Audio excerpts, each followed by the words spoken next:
मैं आप पढ़ने के लिए बीकानेर आया तो मेरे जो वो लैंडलॉर्ड थे, जो मकान मालिक थे, मैं टाबरी हुआ करता, 11th में पढ़ता, और उनके घर पे अब हिल मिल गए।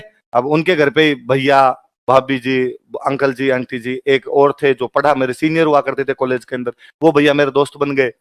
फिर बच्चा लाग एक दीदी आया करते थे, वो दीदी टीचर थे, कि दीदी टीचर है तो ये भी कई बार आते रहते हैं। तो अब मैं उनके घर के सब लोगों को जानता, बहुत भले लोग थे वो। मुझे खूब, मैं दोपहर में 1 बजे आके मेरा खाना बनाता, तो वो आंटी जी ने मुझे हमेशा कहते कि कभी नहीं बने तो तू हमारे पास खा लिया कर, छाछ ले जाया कर, सब्जी नहीं बने तो सब्जी ले जाया कर, अखबार हमसे ले लिया कर, अलग क्यों मंगवाता है। तो मैं उनके घर जैसा सा सदस्य था एकदम। एक दिन मैं आया दोपहर में 1 बजे आके, मैंने खाना वाना खाया, तो मैंने छाछ लेने के लिए गया, तो उनका कहा होता है कि फ्रिज खुला पड़ा रहता, तो ले जाया कर, अपने रसोई खुली रहती है, फ्रिज में से ले जाया कर।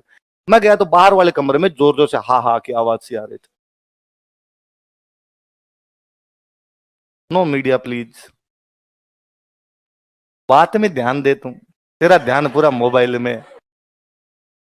तुझे क्या लगता है ये कहानी मैं पहली बार सुना रहा हूं?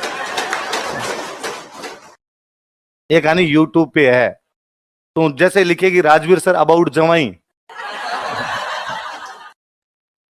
तो आ जाएगी कहानी, है ना। अब दुनिया में छुपा हुआ कुछ भी, अपनी जिंदगी में प्राइवेसी नाम की कोई भी चीज है, क्यों अपने वीडियो बनाने। यहां तो क्लास में तो कम से कम आनंद ले, जिनका काम वीडियो काट के लगाने वो लगा देंगे, वो अपने आप ही कर लेंगे। अब वो बाहर वाले रूम में यूं हा हा की जोरदार सी आवाज है। अब मैं सबको पहचानता, यार ये हंसी इसकी, ये हंसी इसकी, ये आदमी वही ये बैठे होंगे। एक नई हंसी सी आई मुझे, लगा कोई मेहमान वेहमान आया हुआ होगा इनके। थोड़ी देर में मैं ऊपर जाके बैठ गया, तो वो आंटी जी वो ही आ गए, और उन्होंने आके आगे, वो राजवीर हमारे जवाई से आए हुए थे, तू भी मिल ले उनसे। तो मुझे लगा कि हाँ, वो जो दीदी आते हैं ना, तो उनके हस्बैंड वगैरह आए हुए होंगे, तो मैं नीचे मिलने के लिए गया। अब मैं यार तब तक टिपिकल गांव के अंदर रहा हुआ आदमी, मैंने वहां जाके देखा कि वो दीदी वहीं बैठे, वो जवाई वहीं बैठे, भैया वहां बैठे, भाभी जी वहां बैठे। अब मेरे लिए बहुत अजीब सी स्थिति थी कि दीदी और जीजाजी दोनों साथ में कैसे बैठ सकते हैं। मेरा ऐसा गांव में देखा हुआ ही नहीं था। मेरा गांव में देखा था कि भाई फूफा जी आ गए, उस तब 3 दिन तक भौजी घर से बाहर नहीं निकलेंगे। यदि फूफा जी 3 दिन रहे, पहली बात तो फूफा जी 3 दिन नहीं रहते, वो एक आधे दिन में लड़ झगड़ के वापस चले जाया करते थे। उनका काम था ट्रका दिखाते। और मुझे याद है यार, फूफा जी घर पे आते तो हम यूं एडियो पे खड़े रहते, एडियो पे, कि थोड़ी सी भी इधर उधर कुछ हुई नहीं, इन्होंने थाली फेंकी नहीं। तो हमारे लिए जमाई का डेकोरम वो था। उधर वो बड़े कूल बंदा एकदम बैठा हुआ, और उधर हा हा करे। मुझे लगा राजवीर धरती फट जाए, तू गड़ जाए इसके अंदर। क्या तू ये दिन देखने के लिए पैदा हुआ था कि ऐसे एक दिन पति पत्नी साथ बैठे रहेंगे पीहर के अंदर? नहीं राजवीर, ये नहीं हो सकता है।